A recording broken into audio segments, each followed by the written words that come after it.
Cut off again. Now we don't ever get through this piece of metal.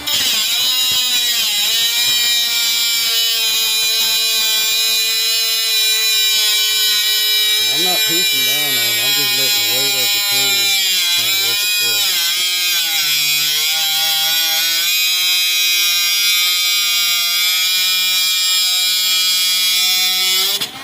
Well, we finally cut it. We cut through it. Finally. Oh, I know that's hot. Yeah, that's probably a good inch thick. And this was a tool that I bought a long time ago. I cut it for some other reason, and I had a little piece left. But it cut through there. It cut off like 3 times. I'm not sure if it's got a full battery charge or not. But,